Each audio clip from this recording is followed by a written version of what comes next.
প্ৰথমতে সকলোকে নমস্কাৰ জনাই আপোনালোকক এই পিবিএছ শিক্ষা চেনেললৈ স্বাগতম জনাইছো। আজি আপোনালোকৰ বাবে কেইটামান সাঁথৰ লৈ আহিছো। আশা কৰোঁ আজি এই ভিডিঅ'টো আপোনালোকে ভাল পাব। আহকচোন এতিয়া সময় নষ্ট নকৰি আজি এই ভিডিঅ'টো আৰম্ভ কৰোঁ। আজি প্ৰথম সাঁথৰটো হৈছে সেইটো কি বস্তু যিটো আপোনাৰ নাকত বহি কাণত ধৰি থাকে। কি বাৰু আপোনালোকে ভাবকচোন।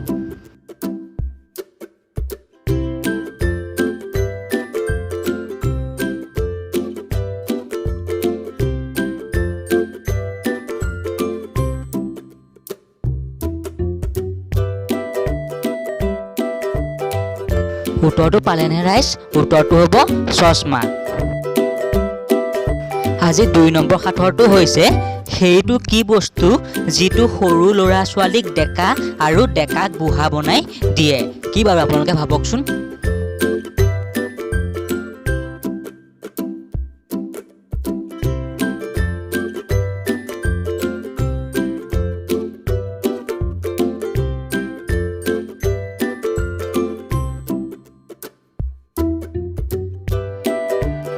ইয়াৰ উত্তৰটো হ'ব বয়স। আজি 3 নম্বৰ সাঁথৰটো হৈছে সেইটো কি যিটো পানী খালে মৰি যায়।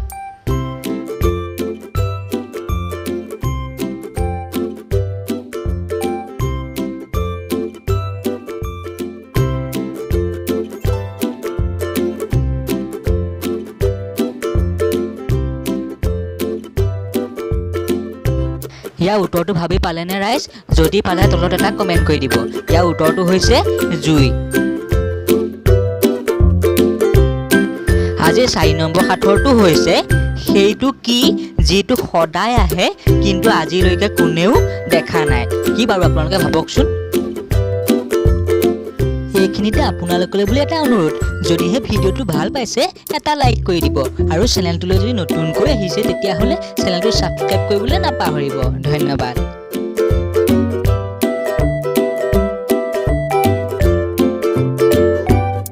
ইয়াৰ উত্তৰটো হ'ব টোপনি। আজি 5 নম্বৰ সাঁথৰটো হৈছে সেইটো কি বস্তু যিটো তলৰ পৰা শুনিব পাৰি আৰু ওপৰৰ পৰা ক'ব পাৰি।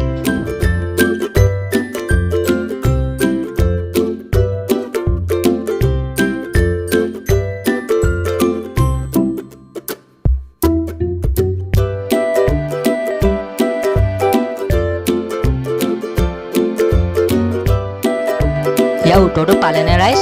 ইয়াৰ উত্তৰটো হৈছে মোবাইল। আজি 6 নম্বৰ সাঁথৰটো হৈছে সেইটো কি বস্তু যিটো আপুনি খাবও পাৰে আৰু পিবও পাৰে। কি বাৰু আপোনালোকে ভাবকচোন।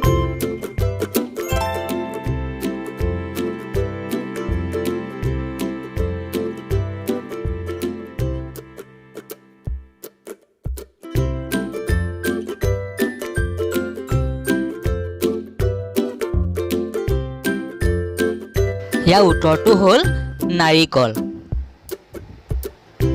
আজি 7 নম্বৰ সাঁথৰটো হৈছে সেইটো কি দান যিটো দুখীয়া আৰু ধনী সকলোৱে কৰে।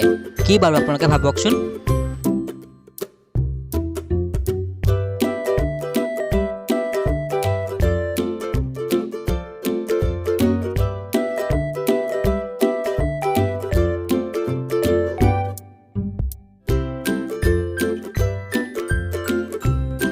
হয় ৰাইজ, আপোনালোকে ভবাটোৱে। উত্তৰটো হৈছে কন্যাদান। আজি 8 নম্বৰ সাঁথৰটো হৈছে সেইটো কি বস্তু যিটো আপুনি আন্ধাৰত দেখিব পাৰে কিন্তু পোহৰত দেখিব নোৱাৰে।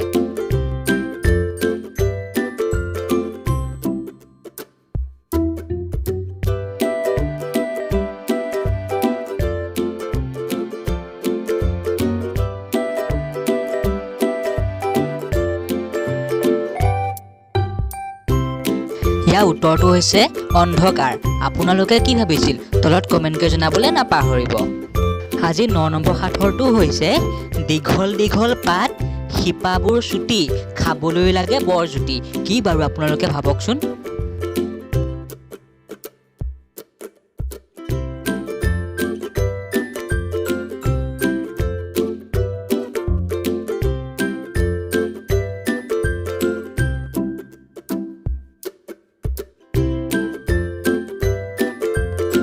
ইয়াৰ উত্তৰটো ভাবি পালেনে ৰাইজ? ইয়াৰ উত্তৰটো হ'ব কুঁহিয়া। আজি 10 নম্বৰ সাঁথৰটো হৈছে সেইটো কি যিটো দাদা ক'লে নিমিলে কিন্তু বাবা ক'লে মিলি যায়। কি বাৰু আপোনালোকে ভাবকচোন।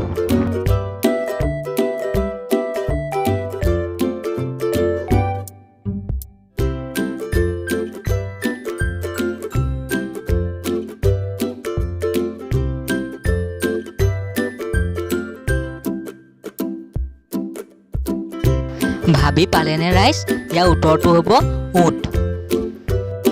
আজি 11 নম্বৰ সাঁথৰটো হৈছে হাতত আছে ভৰিত আছে নাই কিন্তু জিভাত, পাৰা যদি কোৱাচোন কি বাৰু সেয়া? কি বাৰু ভাবকচোন আপোনালোকে।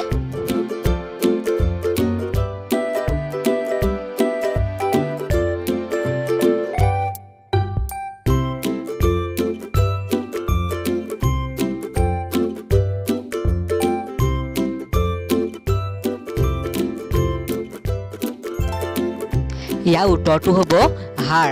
আপুনি কি ভাবিছিল বাৰু? তলত কমেণ্ট কৰি জনাবলৈ নাপাহৰিব।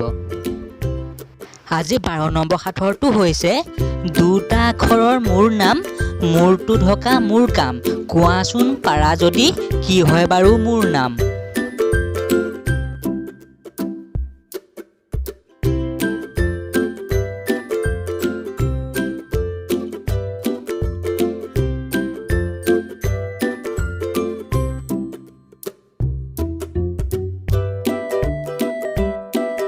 ভাবি পালেনে ৰাইজ? ইয়াৰ উত্তৰটো হ'ব টুপি। আজি 13 নম্বৰ সাঁথৰটো হৈছে সেইটো কি বস্তু যিটো খেতিত থাকোঁতে সেউজীয়া, বজাৰত বেচিলে ক'লা আৰু ঘৰত আনিলে ৰঙা হয়। কি বাৰু আপোনালোকে ভাবকচোন।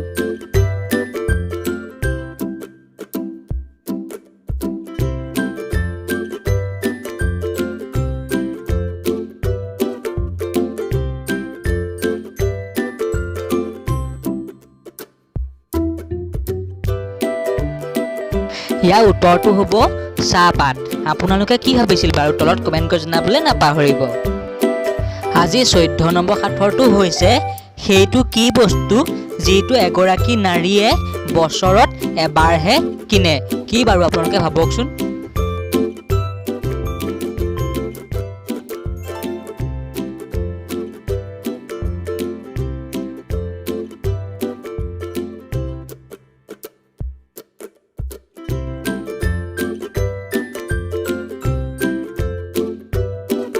ইয়াৰ উত্তৰটো হৈছে ৰাখী।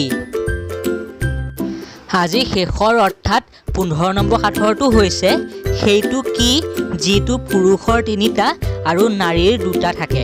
কি বাৰু আপোনালোকে ভাবকচোন।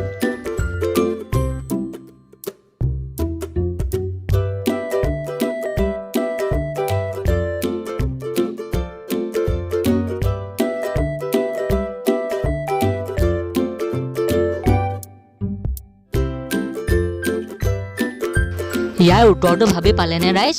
ইয়াৰ উত্তৰটো হ'ব আখৰ। শেষত সকলোকে ধন্যবাদ জনাই আজি আপোনালোকৰ মাজলৈ এইকেইটা সাঁথৰ আগবঢ়ালোঁ। যদিহে ভিডিঅ'টো ভাল পালে এটা লাইক কৰি দিব আৰু চেনেলটোলৈ যদি নতুনকৈ আহিছে তেতিয়াহ'লে চেনেলটো ছাবস্ক্ৰাইব কৰিবলৈ নাপাহৰিব। ধন্যবাদ।